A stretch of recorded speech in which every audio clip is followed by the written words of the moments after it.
Hi, everyone.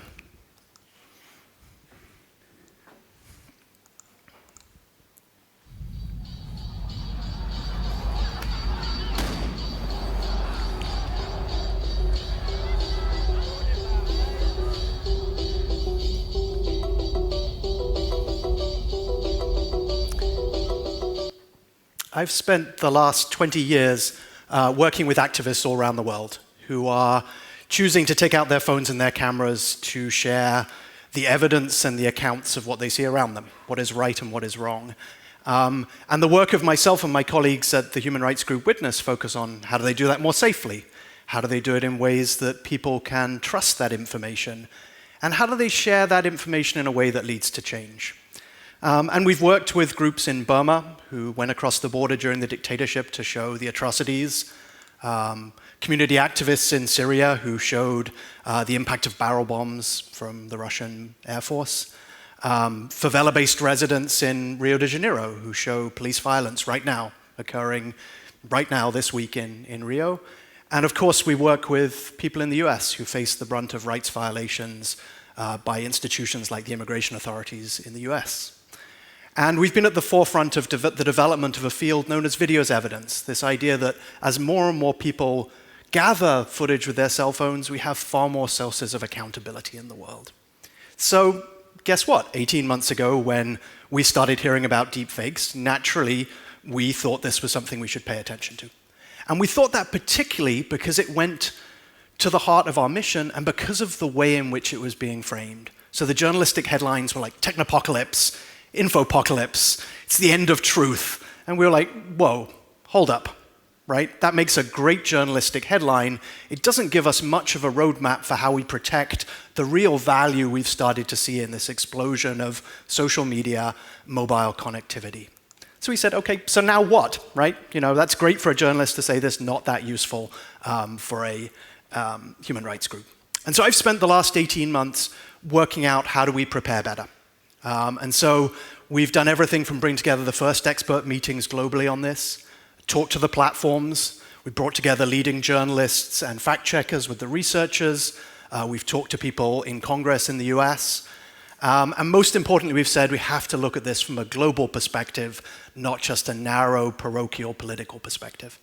So first thing, okay, I want to reassure you, keep calm, the damn sky is not falling. Yet, right? We are in this really interesting moment where the threat of deepfakes is generally larger than the impact. But, and in case you're thinking, should I worry about this really? I think you should take this seriously. And that's for many of the reasons that Giorgio cited. This is getting better fast. It's getting better in terms of audio simulation. The barriers to entry are falling. It's going to be on your mobile device. That makes a big difference. It's going to be a commodity or a service. And people are starting to build tools that will be available to billions of people, not just people who like open source repositories. So those are important concerns. And then we should add to that the fact that the cognitive science suggests that the way we receive video, including simulated video, is different from the way we look at text or photos. So the proliferation of fake video is really critical. The second final thing there is we also need to look at it in the context of other trends of misinformation, that there are many people who are trying to get better and better at weaponizing social media and information out there. So we need to de-escalate on the one hand, but we also need to prepare. We need to do both simultaneously. We need to de-escalate because the rhetoric creates problems. Right? If we tell everyone they can't believe anything, they'll start to believe they can't believe anything, even if there is no basis in reality for that for most media you encounter online. And it's not clear we're in a rupture moment, and I'm going to talk about that. It's not clear we're in a rupture versus an evolution. And what I mean by that is that actually, should we just say this is completely different from before, or is this an evolution from existing problems? And then finally, we've got an opportunity now to take action before we're in the eye of the storm. So I want to talk about three elements, deepfakes in context, threat models, and what to do now. So to start with, a short history of can you trust your lying eyes?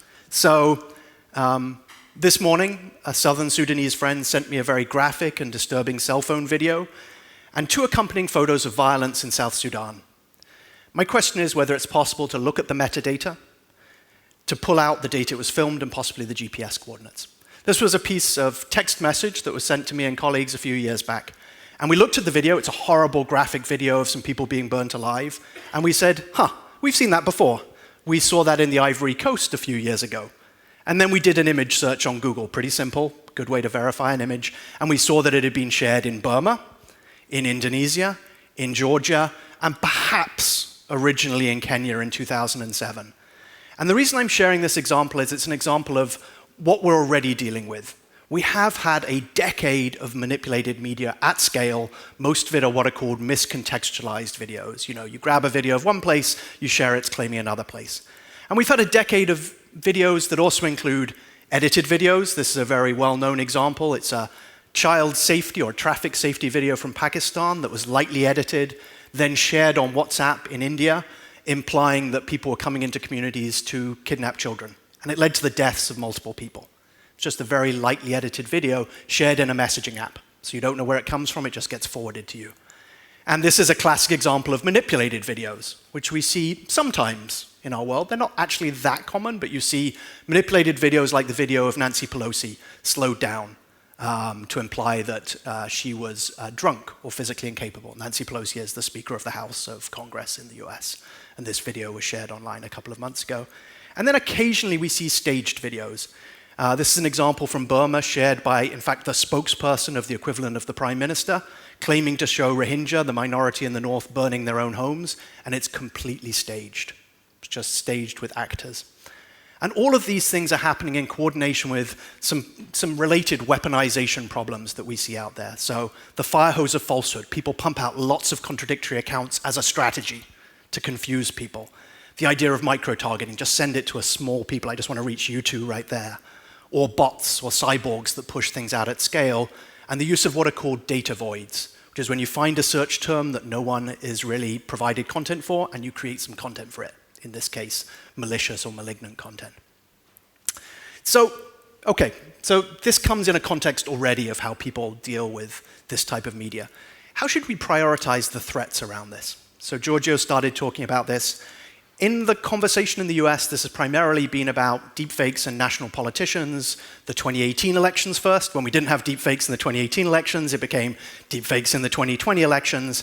The problem with that is it's so narrow and parochial to the US, and it ignores very real problems that already exist, like gender-based violence. Already people are being targeted, ordinary people and journalists.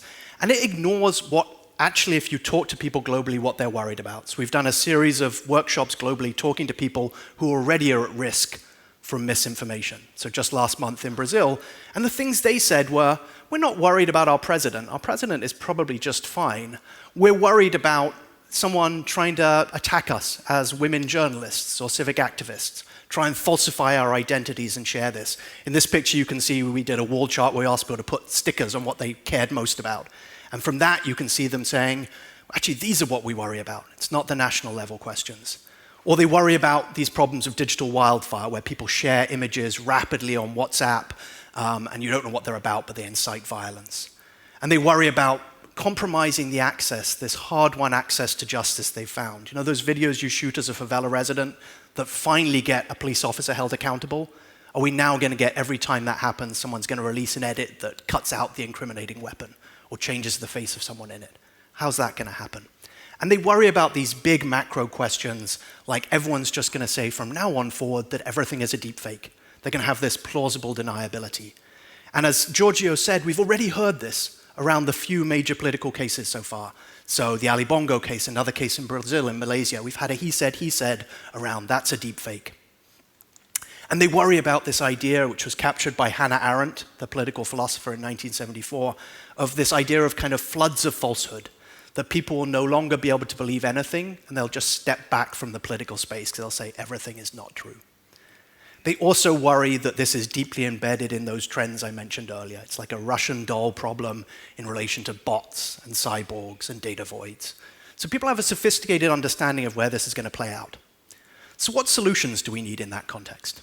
So I want to talk about 4 solutions. I'm going to talk about what can we teach people to spot in terms of deepfakes. How do we build on existing journalistic capacity? What do we want from people who build tools in this space? And what should platforms do First thing, so who here thinks that deepfakes don't blink? This is such a good, well-informed audience. I'm so happy, because often when I talk to people individually, they're more willing to admit that they think deepfakes don't blink. And this is a consequence of a lot of media attention about a year ago on a research that showed that deepfakes didn't tend to blink. They had this rather sort of glaring stare. The research was released, and 2 weeks later, the researcher received someone who sent them a deepfake that blinked. And the reason I mention this case is we've got to be really careful about telling people about the kind of current Achilles heel of an algorithm. Deepfakes don't blink. There's going to be distortion around the mouth. Because you're going to remember that in 6 months' time, and by that time, the algorithm will have improved. So we've got to be really careful about avoiding just saying to people, you're going to be able to spot it.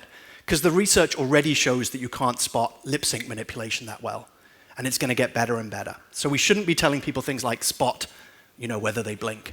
We should be encouraging media literacy that's about where does this come from? Who does it come from? What corroborates it? And we can build on the fact that, as I mentioned, we've had a decade of experience thinking about manipulated media. This is not new. Journalists have been thinking about it, like the folks I put on the screen here from First Draft or Witness or Comproba or Bellingcat. And so we've been trying to bring together people to learn about what actually would be useful for the people who already spend their time trying to detect deepfakes. So we brought together people who think about open source investigation with journalists and deepfakes researchers. And what happens when you do that is the journalists say, we need solutions that are going to be in real time, that work with pieces of media that have been shared in messaging groups that are compressed. We're going to have to explain it to our audience. We can't just tell them, trust us. And that may be very different from the tools that are being built if you just view this as a conversation detached from reality, a technical conversation. Now, you may have reached this point if you are coming from the commercial sector. Okay, this is cool. When do we get to the business and the creative possibilities? And there are undoubtedly some. Unfortunately, I'm not the person who talks about them, so sorry. But if you are going to build a tool in this space, you should be thinking about the question of toolmaker responsibility. So I'm going to use an example to illustrate this. How many police officers in the video? Just shout it out. Don't be shy. Three, any lowering on 3? 5, awesome, okay. Actually, there are 4. There's one in the foreground here. That police officer was removed in about 10 minutes by some colleagues at the New York Times using a tool that's available in Adobe After Effects. And so the reason I'm showing this is because there is a responsibility now as people start to build the tools for this creation to make sure they build the tools that enable you to detect it. Because we were able to detect that forensically, we ran it through tests, but to the human eye you don't see it, and if you're a consumer there is no readily available tool to show that in 10 minutes we removed that person in the video. And so there are lots of people building tools to allow you to synthesize and fake. There is a responsibility on them to build the tools to allow us to detect at scale too. Final thing I want to talk about is platform responsibility. Social media platforms, Facebook, YouTube, Google, social media search places are going to be places where this content is shared. We need to really focus on what they should do. That has to start with prioritizing the human rights activists, the people who should be at the center of this conversation, the people who are most harmed by existing problems. And then we need to ask, what do we want them to do in terms of detecting this content, signaling it to users, and moderating it? And I'll give you the Cliff Notes version of that. We should be encouraging them to build as much capacity as detection and make that as available to as many people as possible so that we have the capacity to make discernment ourselves. They should be working out how they tell people that pieces of content have been manipulated even when it's invisible to the eye or the ear. We don't have good research about how to say to you or I, this has been manipulated, you can't see it. And they should be really cautious about moderating because we've seen the harms that are caused by platforms saying, here's a vast swathe of content, how do we take it down? So keep calm. The damn sky is not yet falling, and now is the opportunity to prepare but not to panic. Thank you.